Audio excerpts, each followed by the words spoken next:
আমাদের মাদ্রাসার শিক্ষকরা আমাদের শিক্ষকগণ যিনারা বাইরে আছেন সবাই স্টেজে চলে আসি। আমাদের মাদ্রাসার শিক্ষকগণ যিনারা বাইরে আছেন স্টেজে চলে আসি।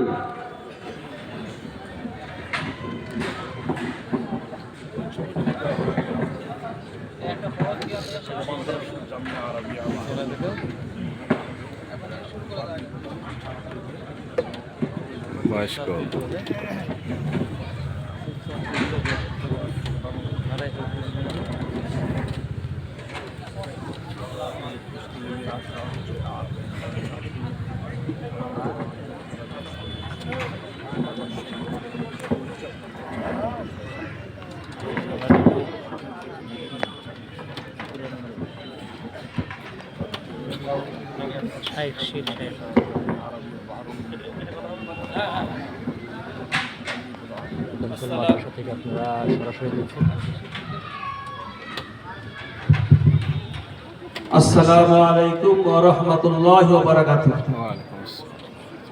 আলহামদুলিল্লাহ, আজকে আমাদের খুব খুশির খবর। সারা ভারতবর্ষ তথা এশিয়া মহাদেশের মধ্যে এটা বড় মাদ্রাসা, দারসে নিজামি বা কওমি মাদ্রাসা বলা হয়, ইসলামী আরাবিয়া, যেখানে কোরআন হাদিস ফিকহ এইসব পড়ানো হয়।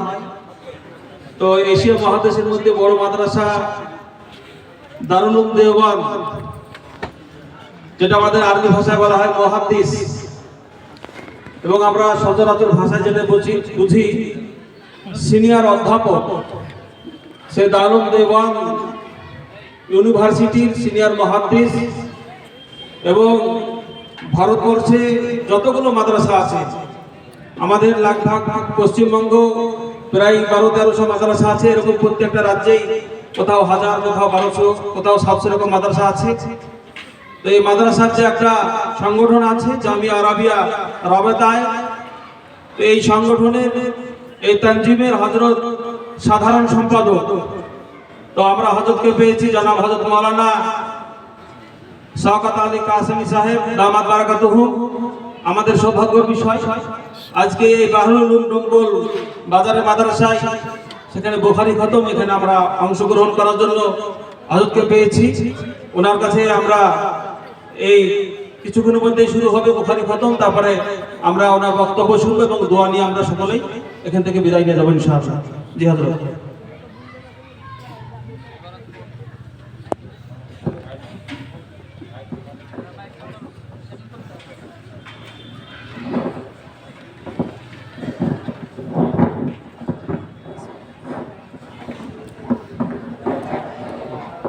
ঠিক আছে।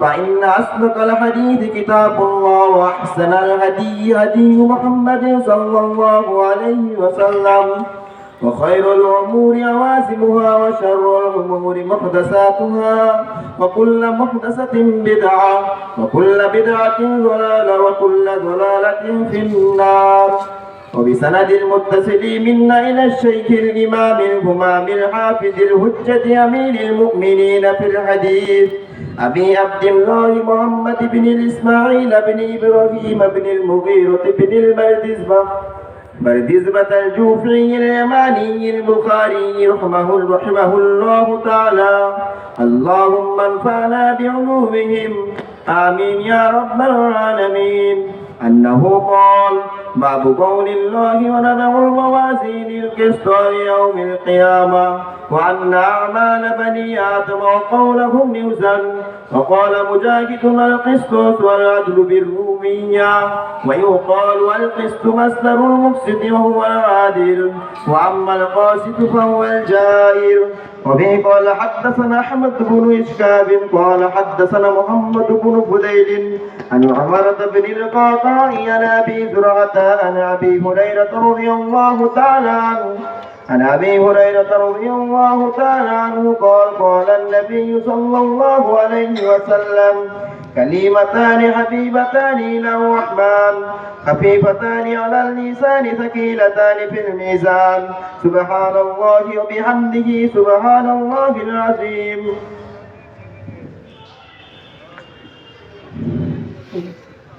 اور پڑھے گا کوئی؟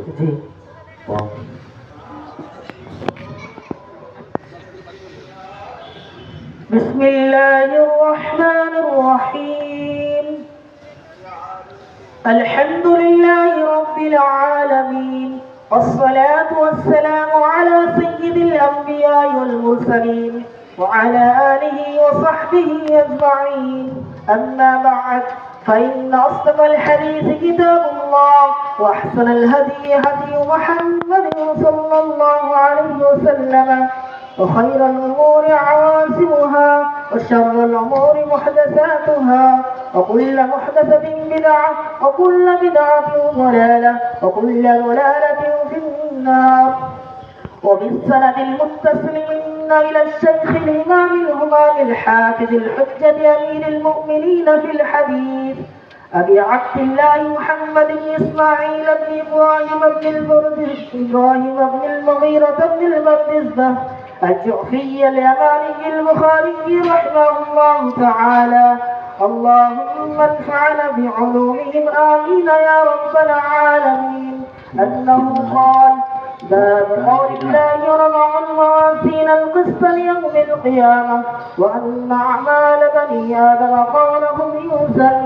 وقال مجاهد القسط العدل بالرومية ويقال القسط مصدر المقسط وهو العادل وأما القاسط فهو الجائر. وبه قال حدثنا أحمد بن إشكاب قال حدثنا محمد بن فضيل عن عمارة بن القعقاع عن أبي زرعة عن أبي هريرة رضي الله تعالى عنه قال النبي صلى الله عليه وسلم كلمتان حبيبتان إلى الرحمن خفيفتان على اللسان ثقيلتان في الميزان سبحان الله وبحمده سبحان الله العظيم. الحمد لله نحمده ونستعينه ونستغفره ونؤمن به ونتوكل عليه ونعوذ بالله من شرور أنفسنا ومن سيئات أعمالنا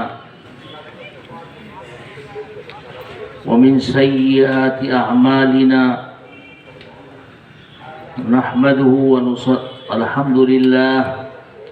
الحمد لله نحمده ونستعينه ونستغفره ونؤمن به ونتوكل عليه ونعوذ بالله من شرور أنفسنا ومن سيئات أعمالنا من يهده الله فلا مضل له ومن يضلله فلا هادي له ونشهد أن لا إله إلا الله وحده لا شريك له ونشهد أن سيدنا ومولانا محمدا عبده ورسوله صلى الله عليه وسلم تسليما كثيرا كثيرا.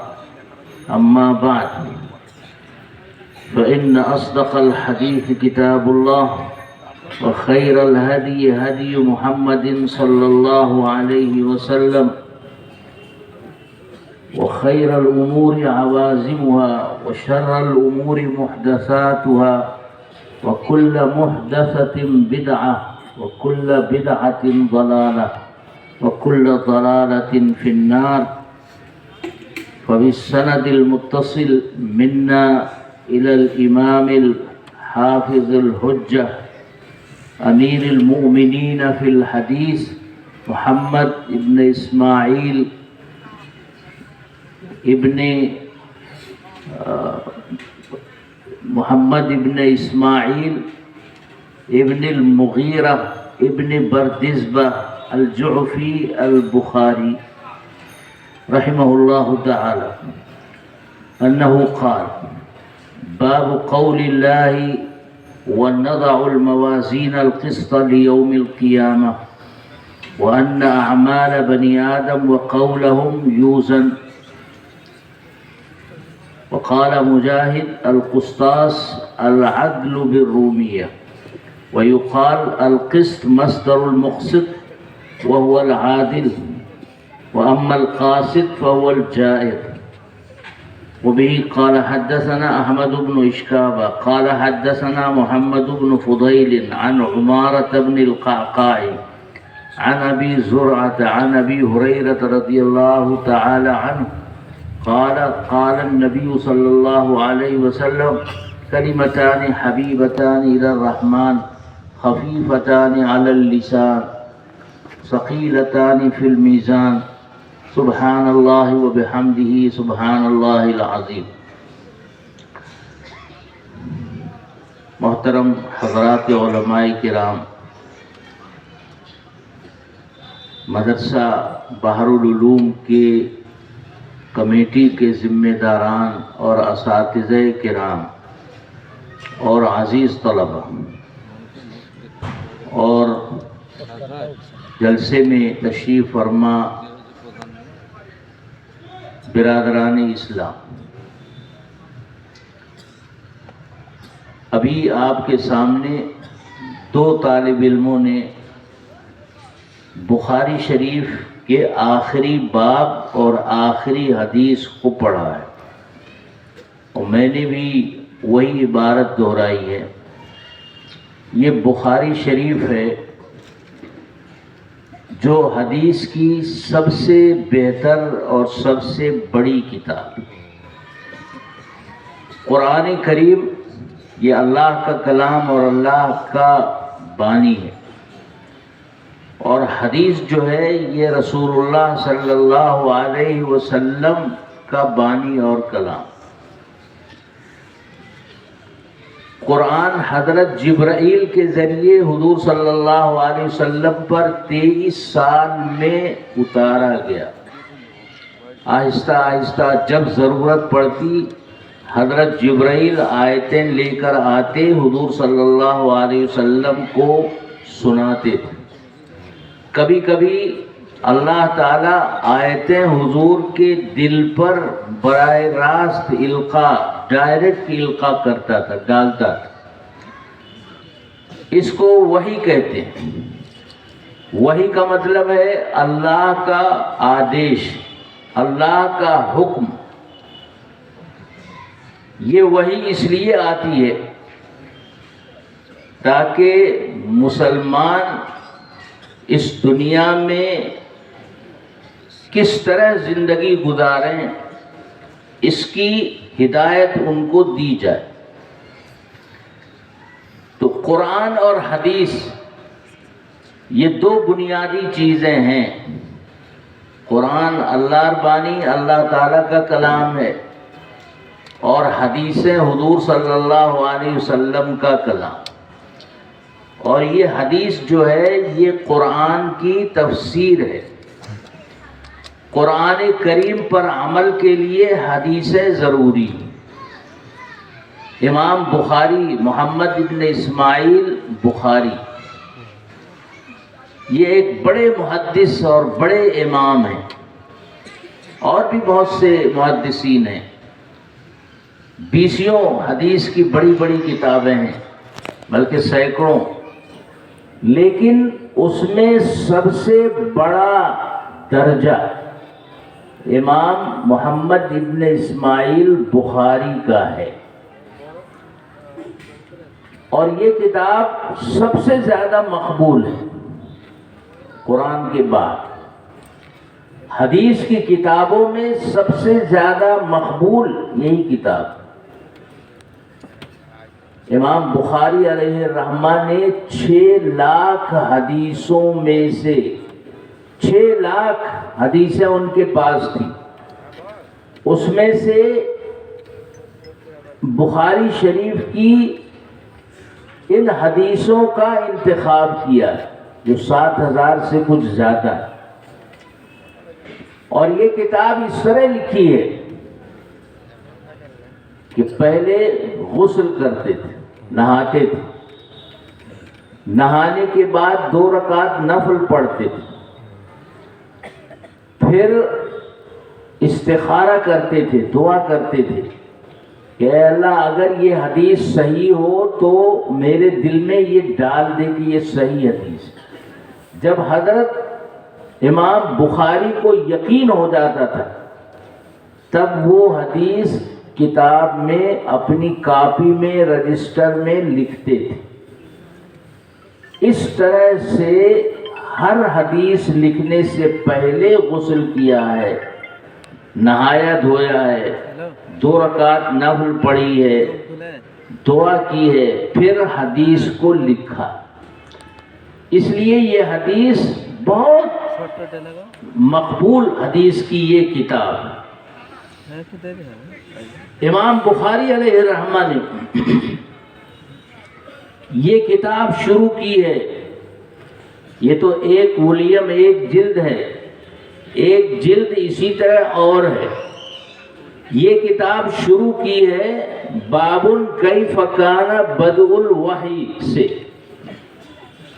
اور اس میں وحی کا ذکر کیا کہ اللہ تعالیٰ جب کسی نبی کو بھیجتا ہے تو اللہ کے آدیش پر نبی کام کرتا۔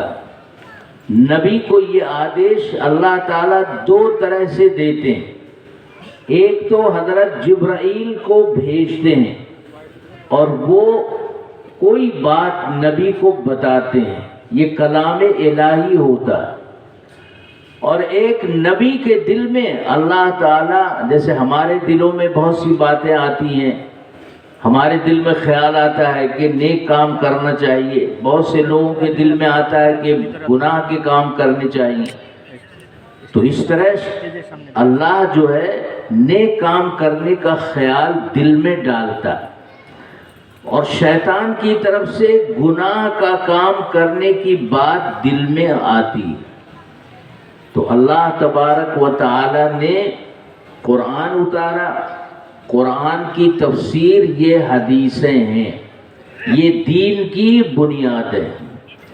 تو پہلے باب میں جو حدیث شروع ہی میں بیان کی گئی ہے وہ ہے انما الاعمال بالنیات، کہ آدمی کا جو بھی کاج ہوتا ہے، کام ہوتا ہے، وہ اچھا ہے یا برا ہے، اس کے لیے اس کی نیت اور ارادہ دیکھتے ہیں۔ کہ ایک آدمی نماز پڑھنے آیا، دل میں ارادہ ہے کہ نماز فرض ہے، ثواب ملے گا۔ ایک آدمی نماز پڑھنے آیا، دل میں اس کے یہ نیت اور ارادہ ہے کہ میں مسجد میں آؤں گا، نماز پڑھوں گا، لوگ مجھے دیکھیں گے، کہیں گے بڑا نمازی، بہت نیک آدمی ہے، بہت نمازی ہے، تو نماز کا جو مقصد ہے وہ غلط ہے۔ نماز پڑھنے پر بھی ثواب نہیں ملے گا، لیکن پڑھنا ہر حال میں چاہیے۔ تو پہلی حدیث اخلاص کے اوپر، اس کے بعد پوری کتاب میں اسلام سے متعلق ساری چیزیں حدیثوں کی شکل میں ہیں، قرآن کی آیتیں بھی جگہ جگہ بیان کی گئی۔ پورا اسلام کیا ہے؟ تو اسلام میں 4-5 چیزیں آتی۔ پہلی چیز کو عقیدہ کہتے ہیں، مسلمان آدمی کیسے بنتا ہے، اللہ پر ایمان لانا، رسول پر ایمان لانا، فرشتوں پر ایمان لانا، تقدیر پر ایمان لانا، یہ جو ساری چیزوں پہ ایمان ہے، اسی سے ایمان آتا ہے، آدمی مسلمان ہوتا ہے۔ اس کو ایمان مجمل اور ایمان مفصل کہتے ہیں، اور ابتدائی کتابوں میں اس کی تفصیل بیان کی گئی۔ پہلی چیز ہے ایمان، مطلب یہ ہے کہ ہر مسلمان یہ یقین کرے کہ ہمیں اللہ نے پیدا کیا ہے، ہمیں اللہ روزی دے رہا ہے، ہمیں اللہ بہت سی نعمتیں دیتا ہے، بہت سی نعمتیں ہیں۔ ہم اس دنیا میں پیدا ہوتے ہیں، دنیا میں ہم اللہ کی بڑی نعمت ہوا کا استعمال کرتے ہیں۔ ہوا چلتی ہے بغیر کسی قیمت کے ہم کو مل جاتی ہے۔ اسی طرح اللہ تعالیٰ نے ندی نالے اور زمین کے اندر پانی رکھا ہے، وہ پانی نکال کر آدمی پیتا ہے، یہ بھی ایک نعمت ہے۔ پھر یہ زمین ہمارے لیے نعمت ہے، اس میں ہم گھر بناتے ہیں، اس میں مدرسہ بناتے ہیں، اس میں کھیتی باڑی کرتے ہیں، اور بہت ساری نعمت۔ سورج نکلتا ہے، اس سے روشنی ہوتی ہے، یہ بڑی نعمت ہے۔ رات کو چاند نکلتا ہے، اس سے روشنی ہوتی ہے، یہ بھی ایک نعمت ہے۔ اور قرآن میں کہا گیا ہے وَإِن تَعُدُّوا نِعْمَةَ اللَّهِ لَا تُحْصُوهَا، اگر تم اللہ کی نعمتوں کو گننا چاہو کہ اللہ کو تو نعمت آسے، تم گن نہیں سکتے۔ ہر چیز دنیا کی گن سکتے ہیں آپ، لیکن اللہ کی نعمتوں کو نہیں گن سکتے، اور ان نعمتوں کا شکریہ بھی ادا کرنا ضروری ہے۔ تو اللہ تعالیٰ کی یہ نعمتیں ہم استعمال کرتے ہیں۔ ساری نعمتیں اللہ دیتا ہے، عزت اللہ دیتا ہے، دولت اللہ دیتا ہے، اسی طرح اولاد اللہ دیتا ہے، ٹکا پیسہ یہ بھی اللہ دیتا ہے، ساری نعمت اللہ دیتا ہے۔ اور اللہ چاہے تو تھوڑی دیر میں یہ نعمت لے بھی لیتا ہے، اللہ کو یہ بھی قدرت ہے۔ تو ساری نعمتیں اللہ کی ہیں، یہ ماننا ضروری ہے، یہ ایمان ہے۔ اسی طرح سے اللہ نے بہت سے نبی بھیجے، 1,24,000 سے زیادہ، اور سب سے بھالو نبی، سب سے لاسٹ میں آنے والے پروفٹ حضرت محمد صلی اللہ علیہ وسلم ہے۔ اسی طرح ایک دن یہ دنیا ختم ہو جائے گی، آخرت کی دنیا شروع ہوگی۔ اس دنیا میں جو کاج ہم کر رہے ہیں اس کا حساب کتاب اس دنیا میں آخرت میں دینا پڑے گا۔ یہ آخرت کا عقیدہ ہے۔ یہ 3 بڑے عقیدے ہیں، توحید، اللہ کے بارے میں عقیدہ، رسولوں کے بارے میں، قیامت کے دن پر، تو یہ ساری چیزیں اس میں آتی ہیں۔ تو اللہ پر ایمان، رسولوں پر ایمان، آخرت کے دن پر ایمان، یہ 3 بڑے عقیدے ہیں۔ تو اسلام کا پہلا پارٹ اور حصہ یہ ہے۔ ایمان کے بعد عبادتیں ہیں، اس میں نماز ہے، روزہ ہے، حج ہے، زکوٰۃ ہے، قرآن کی تلاوت ہے، صدقہ خیرات ہے، یہ سب عبادت ہے، اس کو عبادت کہا جاتا ہے۔ عبادت کے بعد پھر معاملات ہیں، ببشا، بانجو، تجارت، لین دین، خرید و فروخت، کاروبار، یہ بھی حلال ہونا چاہیے، کاروبار بھی حلال ہونا ضروری ہے۔ اسی طرح ایک چیز ہے کہ ہمارا چرتر، ہمارے اخلاق بھی اچھے ہوں کہ ہم اپنے اخلاق سے دوسروں کو متاثر کر سکیں۔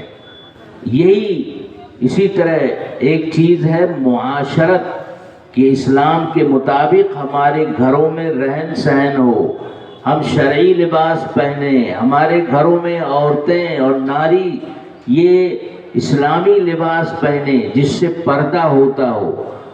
تو پردے کا لباس پہننا ضروری ہے، گھروں میں پردہ ہو۔ یہ 4-5 چیزیں اسلام کی بنیاد۔ اس کتاب میں یہ ساری تفصیلات ہیں۔ پھر آخر میں امام بخاری علیہ الرحمہ نے آخر میں کتاب التوحید بیان کی۔ یہ بتانے کے لیے کہ توحید ہر وقت ضروری ہے، شروع میں بھی ضروری ہے، بیچ میں بھی ضروری ہے، آخر میں بھی ضروری ہے۔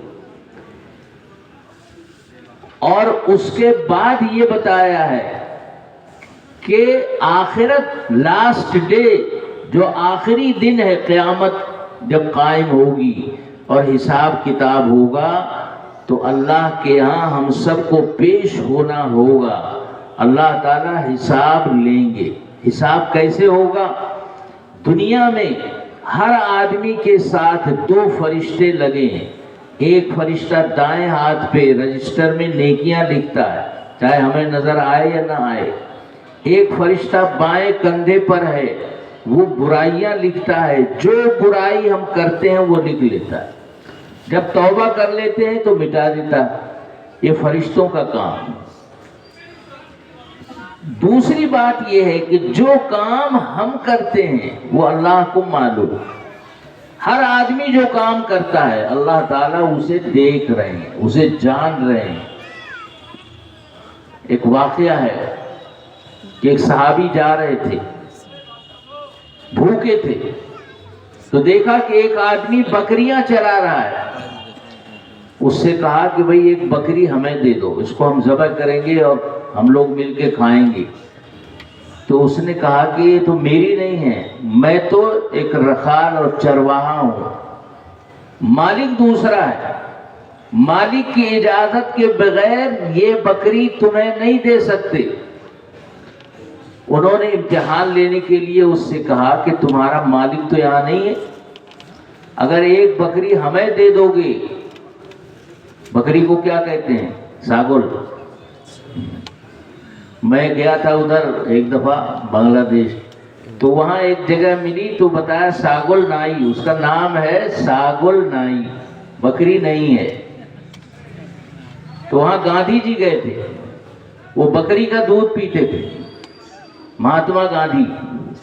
تو ایک دن صبح کو اپنے خادم سے کہا کہ بھئی وہ دودھ لاؤ، تو خادم نے کہا ساگل نائی، خالی وہ سائڈ ہے، بکری نہیں ہے، وہ بھاگ گئی یا کوئی پکڑ لے گیا۔ تو مجھے بتایا پورا ایک بڑا شہر ہے، جیسے یہ بڑا شہر ہے، اس کا نام ہے ساگل نائی، اس لیے مجھے یاد آیا کہ بکری کو ساگل کہتے ہوں۔ تو انہوں نے کہا کہ ایک بکری ہمیں دے دو۔ چرواہے نے کہا کہ ہم نہیں دے سکتے۔ کہا تمہارا مالک تو یہاں نہیں ہے، تم کہہ دینا کہ ایک بکری کو شیر نے کھا لیا، بھیڑیے نے کھا لیا۔ اس نے کہا میرا مالک نہیں ہے لیکن اللہ تعالی ہے۔ فَأَيْنَ اللَّهُ، اگر ہم جھوٹ بولیں اور کہیں کہ اپنے مالک کی بکریاں دیتے رہیں تو اللہ کہاں چلا گیا؟ اللہ تو ہے، وہ کہیں نہیں جاتا، اس لیے ہم بکری تمہیں نہیں دے سکتے۔ یہ عقیدہ، یہ یقین ہر آدمی کے دل میں رہنا چاہیے۔ ایک دفعہ حضرت عمر فاروق رضی اللہ عنہ نے اعلان کیا، کبھی لوگ دودھ میں پانی بہت ملا رہے ہیں، آج کل بھی لوگ ملاتے ہیں، پہلے دودھ میں پانی ملاتے تھے اور اب پانی میں دودھ ملانے لگے ہیں، بہت سارا پانی ہوتا ہے، تھوڑا سا دودھ ڈال دیتے ہیں۔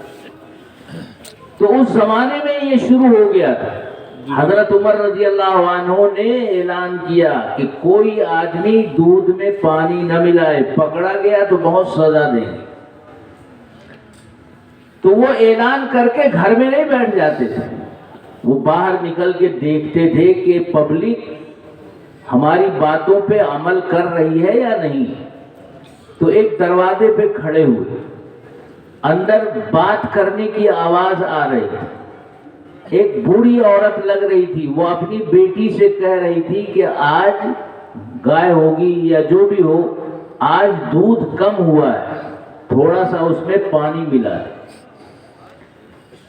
لڑکی نے کہا کہ اماں امیر المومنین نے آج ہی منع کیا ہے۔ ماں کہنے لگی بھی باولی امیر المومنین نے منع کیا ہے، وہ کوئی یہاں بیٹھے ہیں، وہ تو اپنے محل میں آرام کر رہے ہوں گے، کیا پتا کہ ہم گھر کے اندر دودھ کے اندر پانی ملا رہے ہیں یا کیا ملا رہے ہیں۔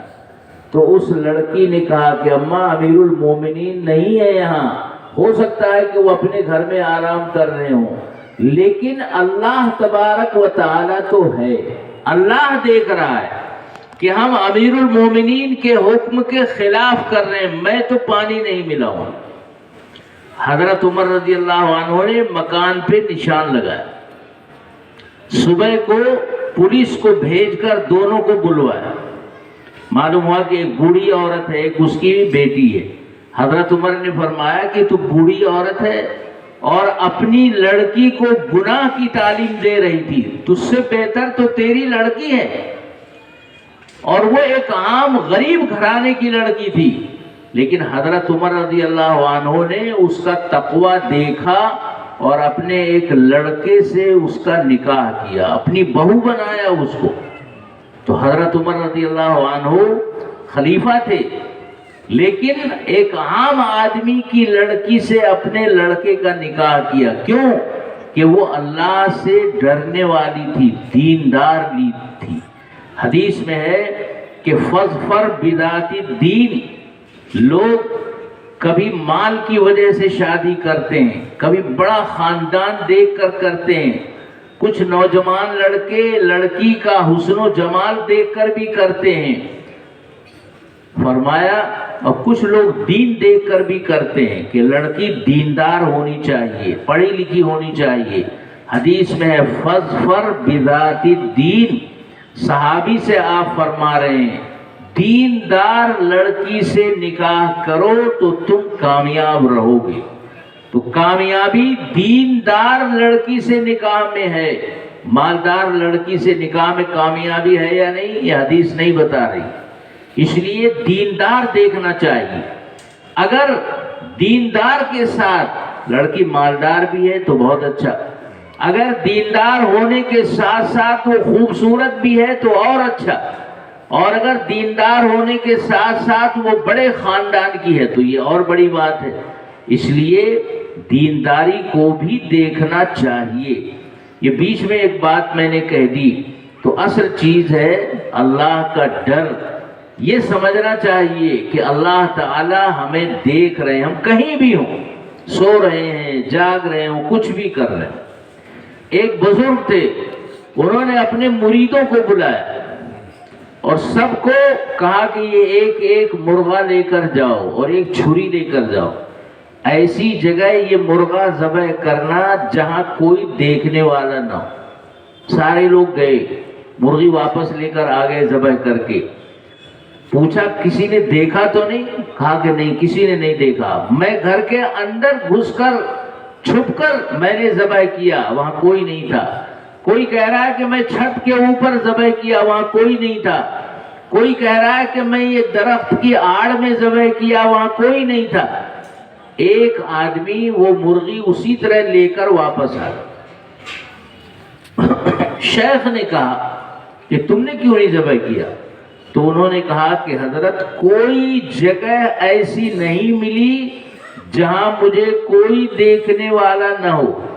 میں گھر کے اندر گیا، وہاں کوئی نہیں تھا، لیکن دل میں آیا کہ اللہ تو یہاں بھی دیکھ رہا ہے۔ میں چھت کے اوپر گیا، وہاں بھی کوئی نہیں تھا، لیکن خیال آیا کہ اللہ تعالیٰ یہاں بھی دیکھ رہے ہیں۔ میں درخت کی آڑ میں ہو کر بکری مرغی ذبح کرنا چاہتا تھا، لیکن خیال آیا کہ اللہ تو یہاں بھی دیکھ رہا ہے۔ تو اللہ تو ہر جگہ ہے، ہر جگہ دیکھ رہا ہے۔ کوئی جگہ مجھے نہیں ملی جہاں اللہ مجھے نہ دیکھ رہا ہوتا، تو میں تو مرغی ویسے ہی لے آیا، کیونکہ آپ نے کہا تھا ایسی جگہ ذبح کرنا جہاں کوئی نہ دیکھے۔ یہ ہے ایمان، یہ ہے اللہ کا ڈر، یہ ہے اللہ کا خوف، یہ ہے تقوی۔ جب تقوی پیدا ہوتا ہے تب آدمی نیکیاں کرتا ہے اور گناہ چھوڑتا ہے۔ تو اللہ پر یہ عقیدہ ہو کہ اللہ ہمارے ہر کام کو دیکھ رہا ہے، اللہ تعالیٰ حساب کتاب لیں گے۔ حساب کا کیا طریقہ ہے؟ یہ فرشتے جو ہمارے کام کو لکھ رہے ہیں، وہ رجسٹر اور بہی تیار کر رہے ہیں، ان رجسٹروں کو اللہ تعالیٰ تولوائیں گے، پلے میں رکھا جائے گا رجسٹر۔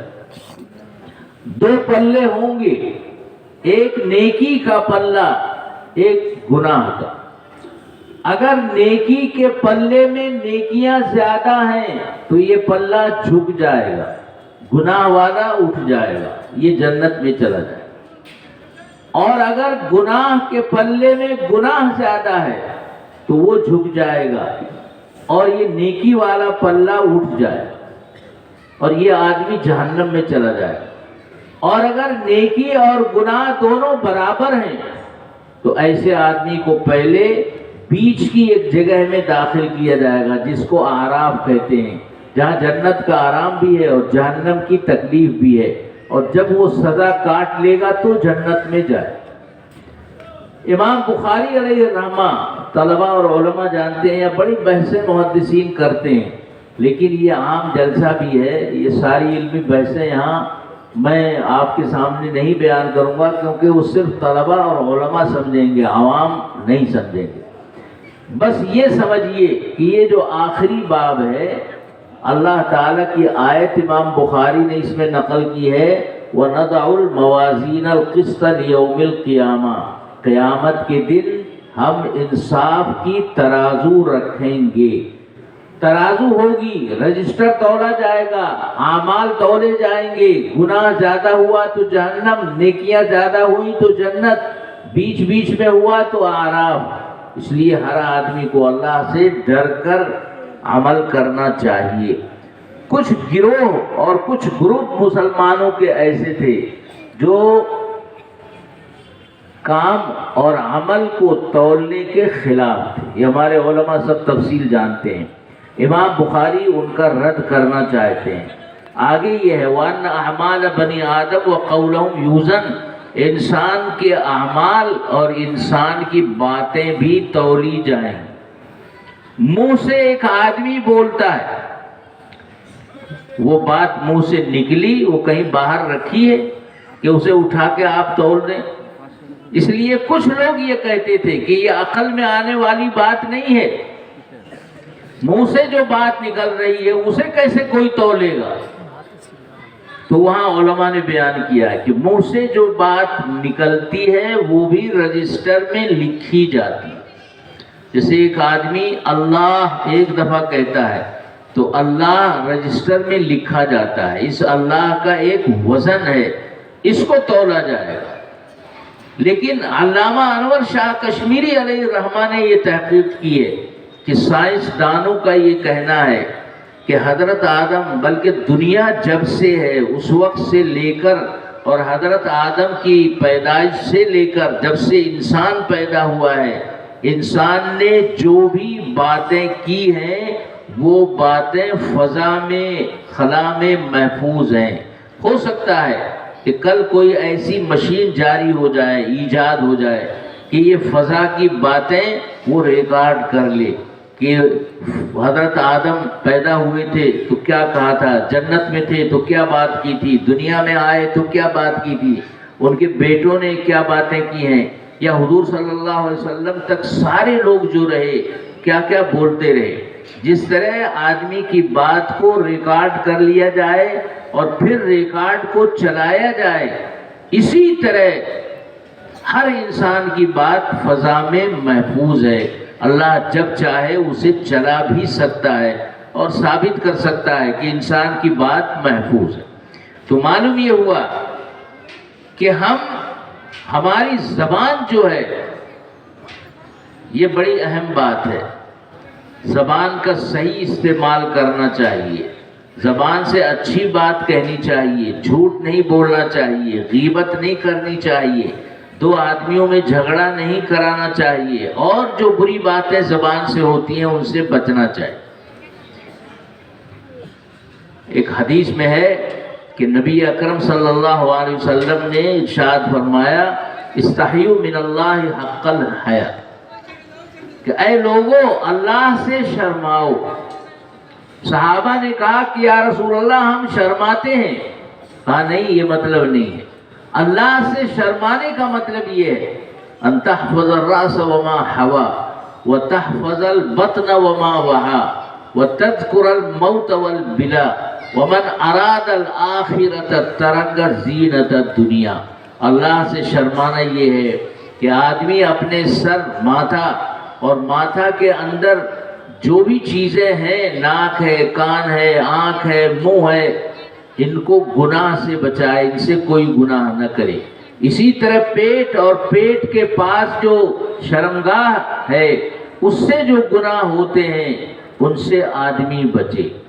اور آگے فرمایا کہ مرنے کو یاد کرے کہ قبر میں کسی دن مٹی ہو جائیں گے، خاک ہو جائیں گے اور اللہ تعالی ہمیں پھر زندہ کر دے گا۔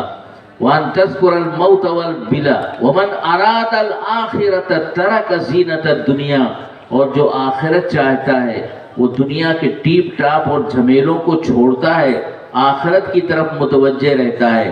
امام بخاری بھی یہی چاہتے ہیں کہ پڑھنے والے اور لوگ، سارے لوگ بھی آخرت کی طرف متوجہ ہوں، آخرت میں کام آنے والی چیزیں کریں، اور جو چیزیں آخرت میں کام آنے والی نہیں ہیں انہیں چھوڑیں۔ دنیا میں اگر کام آتی ہیں تو وہ بھی کر سکتے ہیں، لیکن ایسا کام جس میں نہ دنیا کا فائدہ ہو نہ آخرت کا فائدہ ہو، جیسے بیٹھ کر 10 آدمی غیبت کر رہے ہیں، اس میں نہ دنیا کا فائدہ ہے نہ آخرت کا۔ اس لیے امام بخاری آخر میں یہ باب لا کر اور یہ حدیث لا کر اس کی وضاحت کرنا چاہتے ہیں۔ آگے ہے کہ حضرت مجاہد کہتے ہیں کہ قسطاس اور قسطاس ایک لفظ ہے، اس کے معنی عدل کے ہیں، اور رومی زبان کا لفظ، روم ایک علاقہ ہے جہاں انگریز وغیرہ رہتے تھے اور جہاں سے مسلمانوں کی لڑائی بھی ہوئی اور بعد میں وہ علاقہ فتح ہوا، تو رومی ایک زبان ہے، رومن لینگویج، تو یہ رومی زبان کا ایک لفظ یہ ہے قسطاس، وزنوا بالقسطاس المستقیم۔ اب یہاں بحث ہے کہ قرآن میں صرف عربی شبد ہے یا اور زبانوں کے بھی الفاظ ہیں، تو بعض لوگوں نے لکھا ہے کہ 120 ورڈ دوسری زبانوں کے بھی ہیں، اور بعد نے کہا کچھ کم ہے۔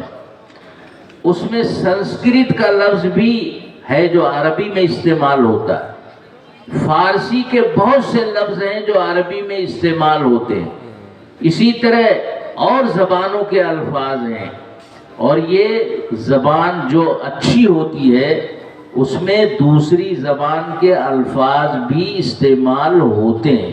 اب یہ لمبی بات ہے، وہ یہاں بیان نہیں کی جا سکتی۔ آگے فرمایا حدیث بیان کی۔ حدیث یہ ہے، امام بخاری نے پہلی حدیث جو بیان کی وہ ان کے شیخ حمیدی سے ہے، وہ حمد سے بنا ہے۔ آخری حدیث جو بیان کی ہے وہ ان کے شیخ احمد ابن اشکاب سے ہے، اور احمد ابن اشکاب کے علاوہ یہ حدیثیں 2 استادوں سے اور سنی ہیں انہوں نے، وہ 2 جگہوں میں ہیں، لیکن یہاں آخر میں وہ حدیث بیان کی جو احمد سے سنی تھی، تاکہ پہلی حدیث کے استاذ میں بھی حمد آ جائے اور دوسری حدیث کے استاذ میں بھی حمد آئے۔ قرآن میں ہے وَلَهُ الْحَمْدُ فِي الْأُولَى وَالْآخِرَةِ، اللہ کے لیے سب تعریفیں پہلے بھی ہیں اور آخر میں بھی ہیں۔ امام بخاری علیہ رحمہ، اس میں اور بہت سارے نکتے ہیں لیکن میں ان سب کو چھوڑ رہا ہوں۔ اب آگے حدیث آ رہی ہے، وَبِهِ قَالَ حَدَّثَنَا احمد بن اشکاب، اشکاب اور اشکاب دونوں پڑھا گیا ہے۔ قال حدثنا محمد بن فضیل عن عمارة بن القعقاع عن ابی زرعہ عن ابی ہریرہ۔ یہ جو نام ہے 1 2 3 4 اور صحابی کو لے کے 5 نام ہیں، یہ نام ہیں جو حدیث سے پہلے آتے ہیں۔ قرآن کی جو آیت ہے اس میں کوئی نام نہیں آتا، ڈائریکٹ ہے قل هو اللہ احد، آپ فرمائیے کہ اللہ ایک ہے، لیکن حدیثیں جو بھی ہیں وہ سند کے ساتھ حضور نے جس صحابی سے بیان کیا وہ صحابی کہتے ہیں حضور نے یہ فرمایا، پھر اس صحابی نے جس شاگرد کو بتایا وہ شاگرد کہتا ہے کہ حدثنا ابو ہریرہ مثلا۔ اسی طرح یہ جو نام ہے اس کو سند کہا جاتا ہے، اور یہ مسلمانوں کی خصوصیت ہے۔ انگریزوں نے بھی اس کو مانا ہے کہ 4-5 لاکھ ایسے نام ہیں جو حدیث کے فن میں آتے ہیں، ان کے حالات مسلمانوں نے کتابوں میں محفوظ کیے ہیں، کسی اور مذہب میں یہ بات نہیں ہے۔ پھر اس کے بعد اصل حدیث آتی ہے جو حضور صلی اللہ علیہ وسلم کا ارشاد ہے، فرمایا کہ کلمتان حبیبتان، 2 باتیں ہیں جو رحمت والے اللہ کے یہاں بڑی پیاری ہیں، زبان پر بڑی ہلکی ہیں، ترازو میں بڑی بھاری ہیں، اللہ کو پیاری ہیں، یعنی جو ان باتوں کو پڑھے گا وہ اللہ کا محبوب بن جائے گا، پیارا بن جائے گا۔ زبان پر یہ بہت ہلکی ہیں، سبحان اللہ و بحمدہ سبحان اللہ العظیم، بہت آسانی سے 1-2 سیکنڈ میں اسے پڑھ سکتے ہیں، لیکن یہ بھاری وزنی بہت ہے۔ اب اس کو اس سے سمجھیے کہ حضرت داؤد علیہ السلام نے اللہ سے درخواست کی کہ اے اللہ آخرت میں جو تیری ترازو ہے، پلہ ہے، وہ کیسا ہے ذرا دکھا دیجیے۔ اللہ نے دکھایا تو ہر پلہ اتنا بڑا ہے جتنی بڑی یہ دنیا، 7 زمین اور 7 آسمان ملا دیے جائیں تو جتنی لمبائی چوڑائی ہوگی وہ ایک پلے کی ہے۔ حضرت داؤد کہنے لگے یا اللہ اس پلے میں کون آدمی ہے جو نیکی کر کے اس پلے کو بھرے گا؟ کوئی نہیں بھر سکتا، اتنی نیکی کوئی کر ہی نہیں سکتا۔ تو اللہ تبارک و تعالی، جبکہ حضرت داؤد بڑے نبی ہیں، جہاد بھی کرتے تھے اور نیکیاں بھی بہت کرتے تھے، ساری رات کبھی کبھی جاگتے تھے، ایک دن کے بعد ہر دوسرے دن روزہ رکھتے تھے، ہر دوسرے دن روزہ رکھتے تھے، اور حضور نے فرمایا کہ سب سے افضل روزہ صوم داؤدی ہے۔ اتنے بڑے نبی ہیں، اتنے نیک آدمی ہیں، وہ کہہ رہے ہیں کہ اے اللہ اس پلے کو کون بھرے گا؟ تو اللہ تعالیٰ نے فرمایا کہ داؤد، میں جس آدمی کی نیکی سے پلہ بھرنا چاہوں تو ایک کھجور سے پلہ بھر سکتا ہے، ایک کھجور۔ اگر ایک کھجور کوئی صدقہ کر دے اس کا ثواب میں اتنا بڑھا دوں گا کہ نیکی کا پورا پلہ بھر جائے گا۔ ایک حدیث میں ہے کہ سبحان اللہ نصف المیزان، سبحان اللہ پڑھنے سے آدھا ترازو بھر جاتا ہے، الحمدللہ پڑھنے سے پورا ترازو بھر جاتا ہے۔ اللہ جس کے لیے چاہے بھرنا اس کے لیے۔ مطلب یہ ہے کہ جس اخلاص سے کام کرنا چاہیے، جو آدمی اتنے اخلاص سے کام کرے گا، جتنا اخلاص ہوگا اتنا ہی ثواب زیادہ ہوگا۔ فرمایا کہ ثقیلتان فی المیزان۔ اب یہ 2 باتیں سبحان اللہ و بحمدہ سبحان اللہ العظیم، پہلا جملہ ہے، اس کا مطلب ہے میں اللہ کی پاکی بیان کرتا ہوں کہ اللہ پاک ہے، بے عیب ہے، اس میں کوئی عیب نہیں۔ اور حمد کا مطلب ہے کہ میں اللہ کی خوبی بیان کرتا ہوں کہ اس میں ساری خوبیاں، ساری بھلائی ہے، جو بھی بھلائی دنیا میں ہو سکتی ہے وہ سب اللہ میں ہے، جو بھی برائی دنیا میں ہو سکتی ہے اللہ اس سے خالی ہے۔ یہ اس کا مطلب ہے سبحان اللہ، میں پاکی بیان کرتا ہوں اللہ کی اور اس کی حمد بھی کرتا ہوں، تعریف بھی، اور میں پاکی بیان کرتا ہوں اللہ کی جو بڑا عظمت والا ہے۔ یہ بخاری شریف کی آخری حدیث ہے، چھوٹی سی حدیث ہے، اور ایک روایت میں ہے کہ جو سبحان اللہ و بحمدہ 100 دفعہ کسی دن پڑھ لے تو اس کے سارے گناہ معاف ہو جاتے ہیں، چاہے سمندر کے پانی اور جھاگ کے برابر کیوں نہ ہو۔ تو یہ ذکر ہے جو اللہ کو بہت پسند ہے، لہذا اللہ تعالیٰ اس میں ثواب بھی بہت دیتے ہیں۔ میں بہت کاٹ کے اختصار کے ساتھ میں نے ضروری باتیں بیان کی ہیں، اور آخر میں ذکر امام بخاری نے لکھا ہے، یہ بتانا ہے کہ ہر آدمی کو ذکر کی پابندی کرنی چاہیے۔ ذکر کا مطلب اللہ کو یاد کرنا، سب سے بڑا ذکر ہے کلمہ طیبہ لا الہ الا اللہ محمد رسول اللہ پڑھنا۔